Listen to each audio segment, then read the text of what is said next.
So during this screencast, I'm going to talk to you about cultural variations in attachment type. So there are a couple of different possibilities when we're looking at attachment type across different cultures and across the world. The first option is that possibly attachment is evolved or it's biological. Remember when we looked at Bowlby, he said that attachment was innate. And if this is true, then we would see secure attachment as the optimal form regardless of culture. Another option is that, in fact, attachment type is related to different child rearing methods, and if this was the case, then we would see different attachments across different cultures based on how that they'd raised their children and the different child rearing methods that they'd used. So if you're on board with the left-hand side of things, the idea that it's evolved or biological, then that'll be the nature side. And if you're more convinced by the right-hand side, so it's related to different child rearing methods, this is more on the nurture side. However, there might be a middle ground, so it might be possibly that there's some variation between some cultures, but also there is some kind of common ground there. So, first study that we're going to look at today is by Van IJZENDOORN and KROONENBERG.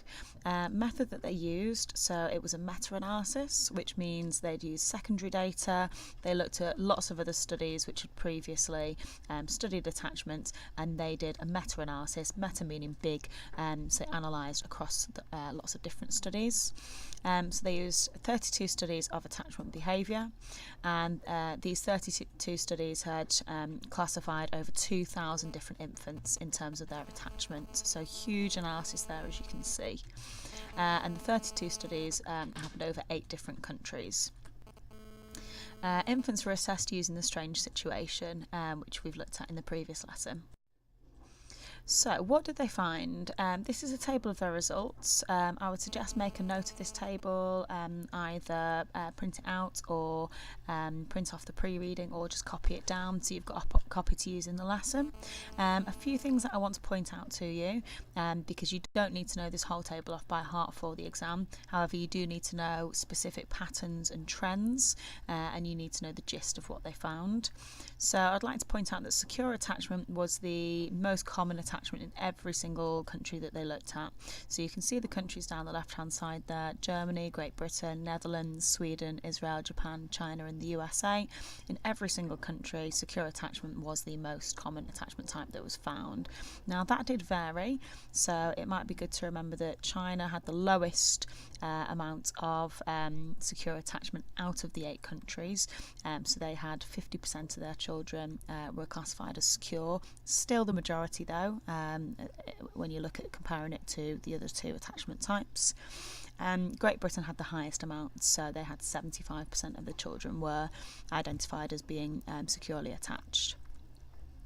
I'd also like to point out the fact that Germany had a quite high level of insecure avoidant children. Who they obviously wasn't the majority. Secure attachment was still the majority in Germany.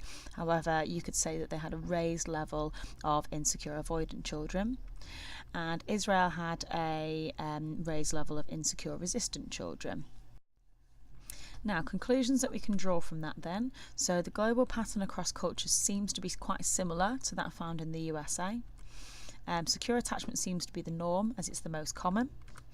And secure attachment, we can conclude, seems the best for healthy social and emotional development, which might mean that the secure attachment is an innate form.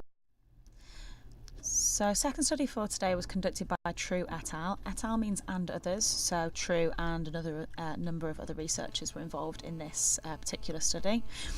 They looked at 2 different groups of participants. They looked at the Dogon people of Mali, and they also looked at Western people as well, and they looked at the differences in terms of how they raised their children and what this led to in terms of attachment type. So in Mali, the sample was 42 mother-infant pairs, and they had 306 mother-infant infant pairs from the Western world, they were taken from America, and differences in terms of how they raise their children. So in Mali they regularly breastfeed, and they breastfeed upon demand. When the infant wants to feed, the mother feeds the baby, and they co-slept at night, so they would sleep in the same room very, very closely together. In terms of the Western world, we tend to breastfeed at set times. If the infant wants feeding, women tend to do it in kind of hourly intervals or 4-hourly intervals. We don't tend to breastfeed on demand, and there's no co-sleeping at night. Once the infant reaches say 6 months, they would go into their own bedroom then. So quite a lot of differences in terms of how in the Western world and the Dogon people of Mali raise their children. What did that mean in terms of their attachment type then? So again, we found that in both sets of participants, the secure attach was the most common attachment. Slight differences then, so a lot more disorganised attachments in the Dogon sample. Disorganised attachment usually comes from if there's been any kind of trauma or issue, possibly abuse or maybe war during childhood. So that might allow you to have a think about why that's happened with that Dogon sample.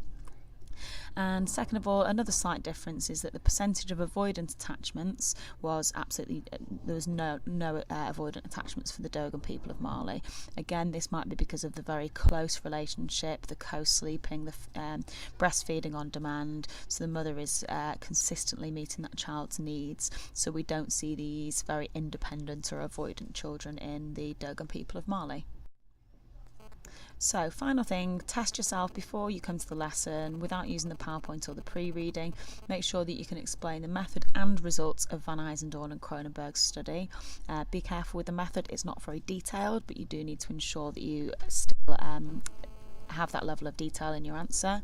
Make sure you can give conclusions for that study and explaining the similarities and differences to the true study.